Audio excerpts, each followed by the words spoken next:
Deep in the woods is where many find their darkest fears. Today, these subscribers share their creepiest experiences while out and about in the woods around their towns. If you have a story that you'd like to share in a future video, be sure to send it in using the email or the website that you can find in the description down below. I would love to hear from you and share your story for everyone to hear. Let's get into these tales of terror.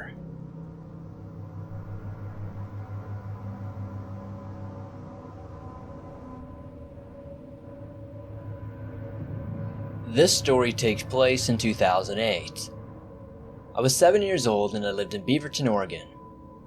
It's a pretty nice wooded area with constantly rainy weather that boasts a population of nearly 100,000 people.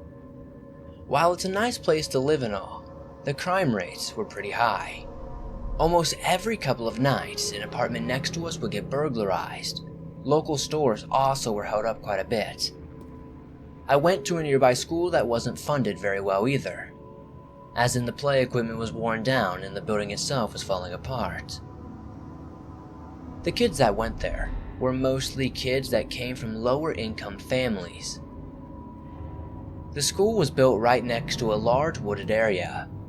The woods probably covered a full acre of land. Now, as a second grader, I absolutely loved to sneak off during recess when the teachers weren't looking and go explore this wooded area with my friends. I had 3 friends named Parker, Aaron, and Brian. They would almost always accompany me on these quick 15-minute adventures through the woods. The cool thing was that I and those 3 friends lived really close to one another, and we also lived only a block away from the school, so we found ourselves almost every day hanging out after school in this wooded area. We would usually bring out a bunch of snacks, find a comfortable place to sit and play Mario Party DS until the sun started going down.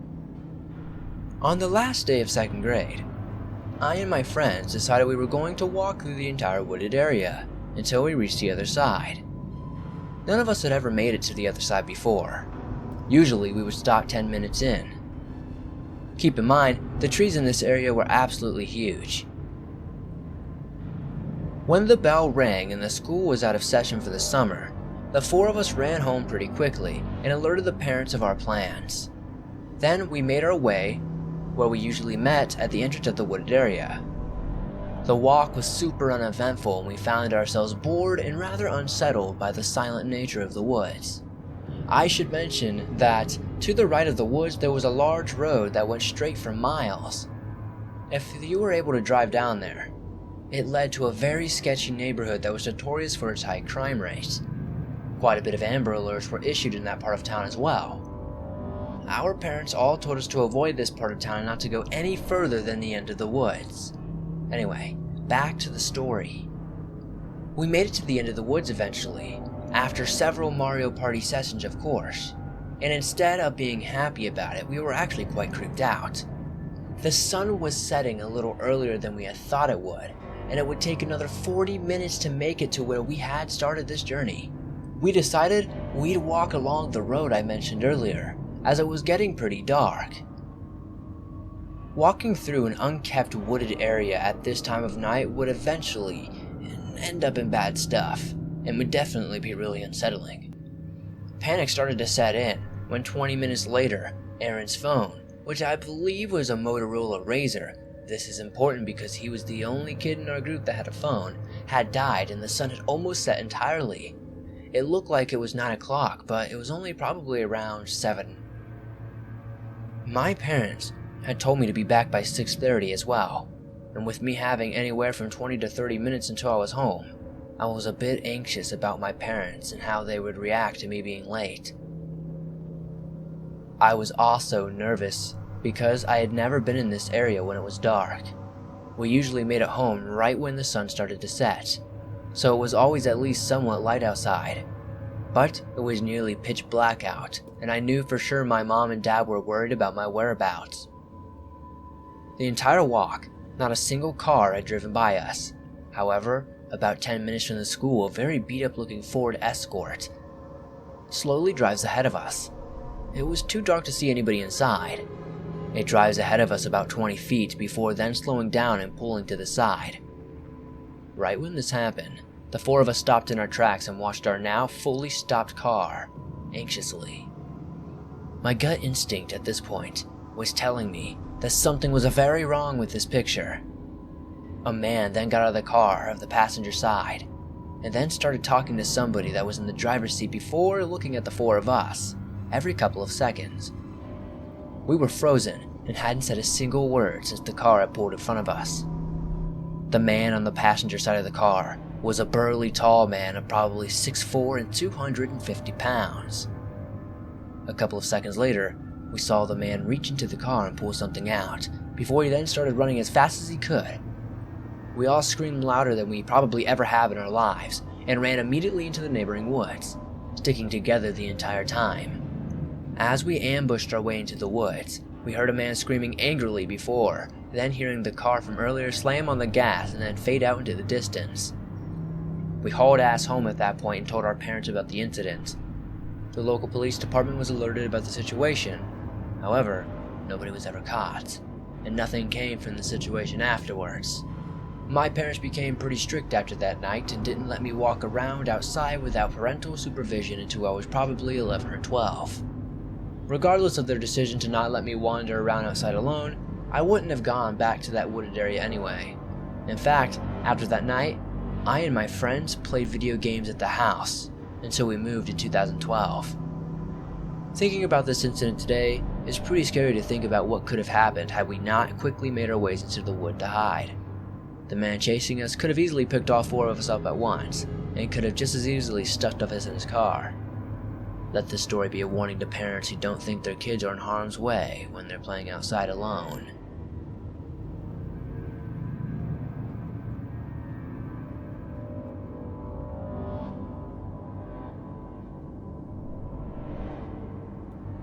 So this was around, I say when I was 11 or 12. I know it was before I was 13 because my grandmother wasn't sick, and I didn't move from my state. This was in North Dakota on my reservation called Standing Rock. It was the beginning of October, and as always, I went out hunting. It was my passion, and I always enjoyed it every time I went out. One day, I went with my grandfather to hunt some squirrels in an oak wood patch that was next to the cornfield that was in a small ravine that leads to the Missouri River. We got a couple of pheasants and some bush, since we had tags for them. For being a tribe member, I got my tags for really cheap, so we got all the tags we could get. When we got to the Oakwood patch, me and my grandfather got out of the truck and went down. There was a path that led into the oak patch that cattle used, so it was easy for us to get down into it. Me and my grandfather went deeper past a natural spring that was at the beginning of an oak wood patch of trees. We shot a couple of squirrels, but my grandfather's knees got the better of him. About halfway through the patch of trees, it was bigger than we both thought since we have never been in there before. We've been out everywhere in the country where my grandparents lived. He then said to me, "I'm gonna head back to the truck, my knees are hurting too much." I looked at him and said, "Okay, can I go a little further?" He said it was fine to come back to the truck soon. So we went back to the truck and I headed further down into the ravine. I shot a few more squirrel and I felt that I had enough. My curiosity was getting the better of me though, and I decided to head a little bit further since I had never been to this place before. I walked for about 10 more minutes until I saw a huge oak tree. This thing was very huge, the biggest I've ever seen in my life. It was at least 12 feet in diameter and probably like 130 feet tall. I sat there and stared at it in amazement for a few moments. But when I saw two pathways with the oak tree dividing them, one on my left to the river, since I could hear the water, that led into the woods, this ravine wasn't one I've seen before. I thought it would have an end by this point. I head to the left of the path to see the river and possibly find a new fishing spot. But as soon as I got to the oak tree, literally across from me, if I extended my arm out, it would be facing directly at its side. I felt this thing like it was in danger, and I felt this uncomfortable feeling, which I rarely got when I was hunting, since I've been hunting all my life since I was young. This voice inside my head kept saying softly, "Don't go." so softly it said it twice, but I ignored it. I walked and passed the oak tree and I jumped and staggered, almost falling onto my side as the voice yelled, "Don't go!" at me, and then I felt this feeling that I was in danger. I said to myself, something isn't right, so I started to head back to the truck. The whole time I felt like I was being watched. Hairs on the back of my neck were standing up, until I came up into this incline in the ravine, and I stopped when I saw this black little thing looking at me at the base of a tree. It was like it was smiling at me evilly. I stared at it and kept my 12-gauge shotgun at the ready. I walked slowly further away, watching it, then looking away at the corner of my eye. I saw this all-black skinny thing hiding behind a tree. I was scared, but I stepped forwards. With my shotgun, I put my aim at it and kept on hiding behind the tree. It was peeking out slightly, like it was scared of me. This thing was all black, tall, and skinny with long arms and legs. I have never seen anything like this in my life, but for some reason, lyrics of the songs that were my favorite were singing in my head. Songs of the Casting Crown, such as Who Am I, and songs from Mercy Me, I Can Only Imagine. I was raised Christian and I sang them out loud as I walked closer. I didn't feel that feeling of danger. I felt being watched, though. As soon as I got to the beginning of the ravine, I saw the truck. I felt released. At last. I then looked behind me and I didn't see anything. I walked back up to the truck and got in and we left. I didn't tell my grandfather about it. When he asked how was it, I don't know why I didn't tell him or anyone else, maybe because I thought they would probably think I'm crazy. But I just told him it was good, and we left. To this day, I don't know what it was, and it puzzles me.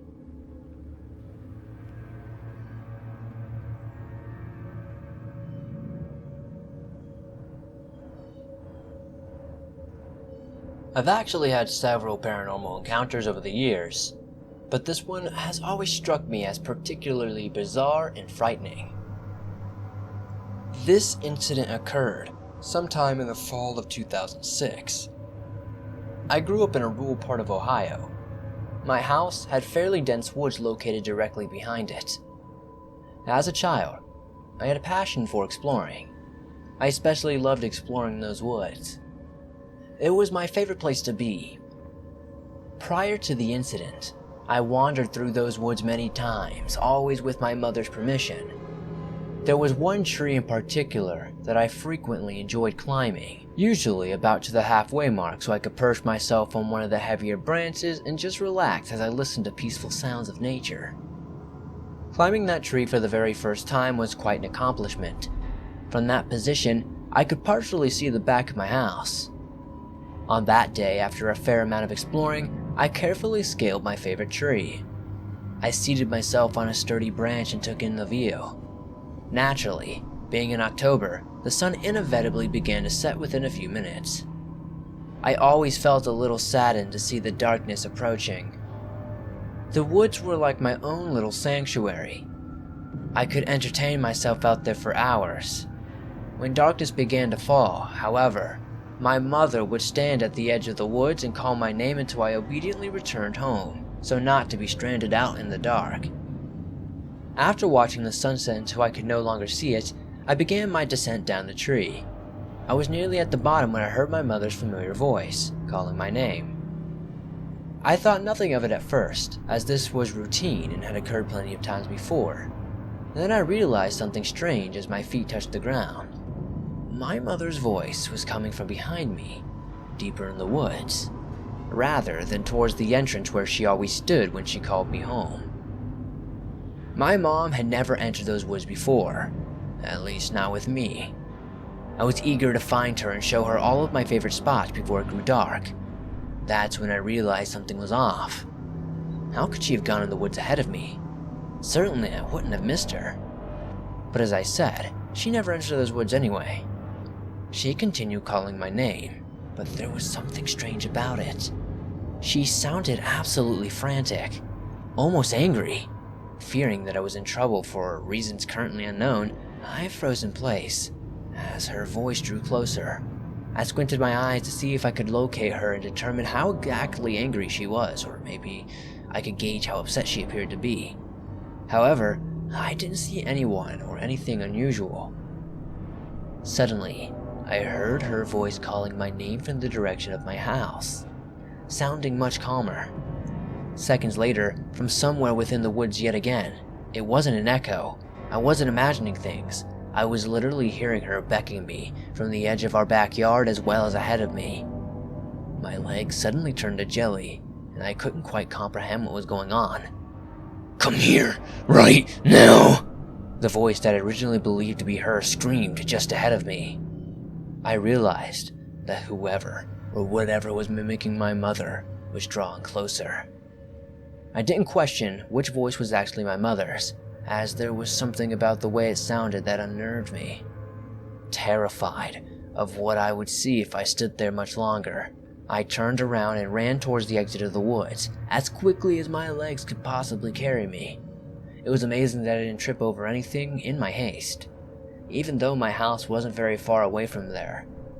Even though my house wasn't very far away from where I had been standing, those woods had never become larger to me. From behind me, my mother's voice continued to call my name, now sounding desperate. Panic set in as my actual mother finally came into view, waiting patiently as she usually did until I returned home. In my frightened state, I absolutely refused to look back. As soon as I was out of the woods and into the backyard next to my mother, the other voice was suddenly gone. Rather than fading away, it seemed to stop the very moment I stepped into my backyard. I must have looked as frightened as I felt because my mother asked me what was wrong. Slowly but surely, my panic subsided. I didn't say anything until we were safely inside of the house with our doors locked. I asked my mother if she had entered the woods. Appearing confused by my question, she told me that of course she hadn't. With that confirmation, I hesitantly asked her if she heard anyone else calling my name and yelling. The answer to that question was also no. Although I was still very much shaken up, I managed to explain everything that had happened as clearly and as rationally as possible. My mother was surprisingly nonchalant about the whole situation, explaining that I must have just imagined it, that I was spending too much time out there by myself. The incident in those woods has stayed with me till this day. I could still hear that voice as clear as a bell.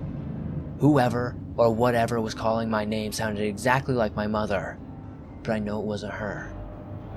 Not only was she waiting for me outside, but the voice also sounded strange in a way that I still can't fully explain. I didn't go back into the woods until I was 17 years old, and even then, I never hung out for very long. I've carefully gone over every possible explanation, but none of them seem to be explainable. None of them seem to make any sense. It certainly wasn't my mother playing a prank. There was no way she could have pulled it off, not to mention the fact that she's never been one to play pranks. I also highly doubt that it was anyone else because, as I stated before, we lived in a rural area. The closest neighbor was at least a mile away, and I wasn't personally acquainted with any of them. How could they have known where to find me and my name? We've since moved out of that house, but my mother and I occasionally discuss the incident.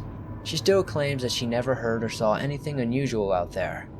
I know it probably shouldn't matter, but what happened in those woods continues to bother me.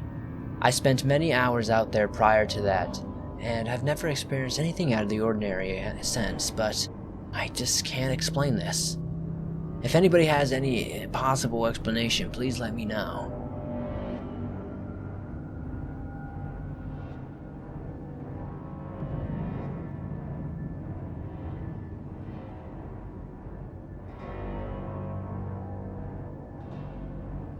I'm English and love the outdoors.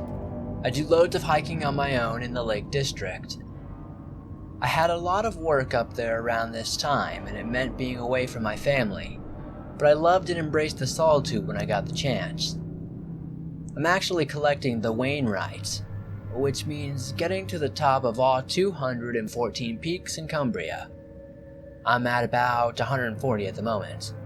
So really experienced and very careful to know when I'm on both GPS and paper maps. About 5 years ago, I was walking a route around some of the bigger mountains. One of the peaks on this walk is called Great End, and the suggested route seemed too far away, so I thought I'd check for other paths that were closer to where I was. I looked at the map and found that there was a path right next to me. So, I looked and saw a slightly trod path heading up, not too steep from where I was standing. There was a bit of ice and snow on the side, but nothing put me off. As I said, it wasn't steep, but after 30 seconds on this path, I all of a sudden started panicking. Normally, I'm really level-headed. I couldn't work out what was wrong, but a nasty feeling came over me, like an impending doom. I thought I needed to call this one off as I really didn't feel right. I turned to head back down the path and couldn't believe it. I somehow managed to walk up a near vertical cliff, covered in snow. The only way down was to shuffle on my backside, and even when I could have slipped up somehow. Any wrong move could have killed me.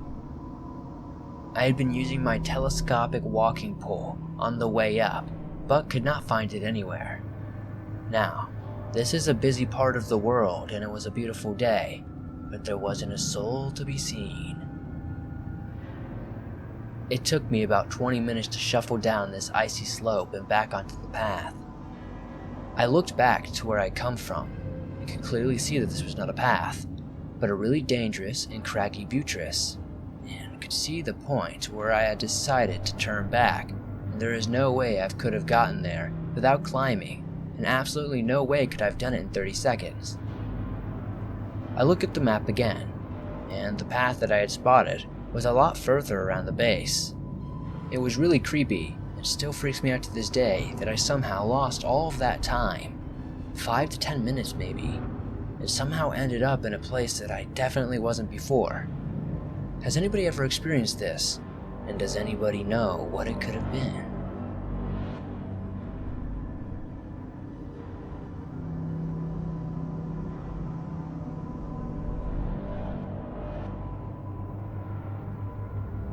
This story happened about 2 years ago, and I still occasionally think about it. I live in the middle of Scotland. The winters are wet, cold, and immensely dark. One night, I was walking up to the shops at about 10 p.m. The path followed an area of interlocking, run-down terraces, encroaching forests, whose branches reached out across the path in several fields. With it being winter, the grass came up to your thigh. This journey, in total, usually takes about 30 minutes at least.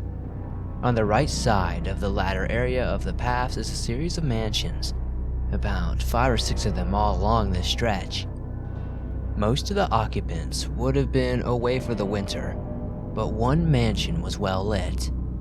This mansion was just like the others, a posh estate building which was well kept as they usually are apart from the specifically placed ivy. It was a completely normal mansion. All the lights in the house were turned on, and in the windows I saw the shadows of dozens of people prancing around, dancing, having fun and drinking. Strange thing was though, I couldn't hear anything. No voices, laughter, or music. Nothing at all.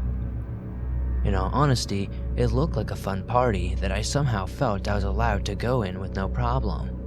But I don't party with strangers, and I carried on to the shops and got what I needed.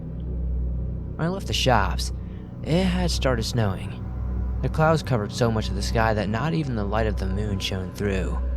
The snow was barreling down so much that I could barely see, but I kept going back down the path towards home. I decided to have another look at the park of the mansion, just out of curiosity. To my surprise, all I saw was nothing. The previously lively and decadent and gorgeous mansion was now a decaying relic. Its sides crumbling, its windows smashed, its roof caved in. The trimmed garden was now an overgrown jungle. Between me and walking back to my house had completely changed. I quickly walked home after seeing that. A year after that, me and a friend went to have a look at the house in the middle of a summer day. We didn't break into the house, and all of the doors were covered with metal locks. During one day, the house was kind of beautiful, like a little overgrown, isolated paradise with many kinds of beautiful and colorful flowers dotting around the area. All that we found was a shed, which inside was an abandoned workshop and a business card dated in 1996. I don't know what to think of the house. Did I imagine it? Was it squatters? In Scotland, there are so many stories of fairies creating visual illusions to lure humans to their world, which could explain the lack of sound. In all honesty, I don't know. I still walk past that mansion whenever I go to the shops. It's been gated up now and entirely covered in locks. Whatever mystery can be answered by going into the mansion itself, I'm not going to go look. I hope you like my story, Swamp. It's been puzzling me for years.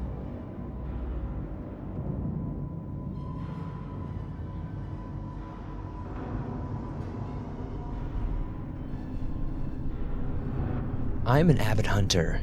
I go every season and I love it. More often than not, I don't kill any game, but I just love getting out and into the woods. I don't know if you're familiar with hunting season in Pennsylvania, but during late November, rifle season is in full swing. It was already the second week of the season, and I had yet to bag any deer, so I was eager to get to it early in the morning, and I did. I normally get up at around 5 a.m. and drive to my hunting spot. It's private land that my grandfather owns. Him and I are the only two who hunt on it, and the rest is posted to hunters. And the only others on that land are employed on my grandfather's farm. I had originally planned on calling my grandfather when I woke up and asking him if he wanted to tag along, but the weather was more than horrendous in the morning. The snow was pouring down and the wind was really strong. I love hunting in the snow, but it almost made me decide not to go. So I knew he wouldn't want to. The roads were really bad, so it took me a bit longer to drive there. Normally, the sun would be starting to rise by now. However, it was overcast and snowing. Regardless of the snow, I walked up to my spot. It was directly behind my grandfather's house, over a hill and back about 100 to 150 yards. Almost immediately upon sitting in my spot, I hear things moving all around me. Honestly, I didn't pay too much attention to it. It could have been a number of things, but it was still pitch black, and the thought of it was kind of creeping me out. But there wasn't much I could do. It's not like I can shoot at anything, so I just ignored it and continued to wait. It wasn't much longer after that I began hearing something walking just over the ridge to my right. At this point, there's barely enough light to see my feet, so even if it was a deer, there was still nothing I could do. However, I could tell it wasn't a deer. I just assumed it was my grandfather walking to his spot, which is just a short walk from mine. But the lights in the house were off, and if he was up here, I'm sure he'd let me know prior, even if it wasn't him. It was a hunter, albeit hunting illegally. I still wanted to let him know I was here, so I turned on my flashlight and pointed into his direction, flashing it several times. Again, even if it was a deer, I couldn't shoot it, so I felt it was better to be safe rather than sorry. Nothing happened after that. After I flashed my light, the noise stopped, which was really odd. I didn't see them turn back or hear them, so I figured they either A, sat down right there after seeing my light, which was considered extremely rude, or B, I didn't hear them walk off. I just assumed it was the latter. An hour or so passes, and finally the first sights of daylight start to shine through. It's still snowing, and the snow is falling in entire snowballs, rather than snowflakes, so visibility is pretty limited. I, around this time, noticed that an odd-looking lump protruding from a group of trees. The shrubs atop the hill that separates me and my granddad's house, right where I had movement earlier. It looked like a mound of dirt. However, it was sticking out from the side of a tree, so obviously it wasn't dirt. Naturally, I raised my rifle to take a closer look. I could tell immediately that I was looking at the side of an older-style camouflage coat. It took a minute, but it finally clicked. That was a person over there. I just thought it was a hunter, so I didn't know what to do about it. I knew if he was hunting on our land illegally, and from that I could see he wasn't wearing anything orange, which is required of all hunters during the rifle season. And I could tell just from looking, whoever this wasn't my grandfather. I sat there for a minute debating my next move, but I decided to call my granddad, at the risk of blowing his stunt if that was actually him over there. So, without taking my eyes off this guy, I pulled out my phone and dialed his number. To my dismay, he picked up, and I told him what was going on. So he told me that he'd make his way up, but I decided on my own to give this guy a whistle to let him know I see him. But he didn't react at all. After a few minutes, I started to walk up to this guy. After walking a short distance, I could clearly see this guy, who was sound asleep tucked in between a shrub and a couple of trees. He obviously thought out here was a great place to lay down, as I would never be able to see him and his coat was not stuck out, and as I thought, he had no orange on. I gave him another whistle, much louder, and he woke right up, almost immediately shuffling over to hide his exposed coat. He had a nasty, scruffy beard and a gray hat. Honestly, he looked like a harmless old homeless man, probably in his 50s, but he had a perfect view of my granddad's home from his spot, and I had a pretty good idea that he was planning to do once my granddad left the house. Once this guy realized he'd been caught, and he saw a 6'5" mad guy carrying a rifle, he started freaking out. His face went pale, and almost instantly he tried to feed me some bullshit that he'd gotten lost during a drive with a group of other hunters. A drive as a coordinator pushed through a thicket in order to drive deer to hunters sitting at the edge of a designated driving area. However, the closest public game land is miles from this spot, so I knew it was a lie. He just wanted to keep on going on about how he was lost and how he fell asleep. He even went as far to make up a fake name on the spot. I just stood there and listened, making sure he didn't give me any fishy movements. I couldn't help but think that what this guy was going to do to my grandfather, God knows if he had the chance, and the thoughts pissed me off.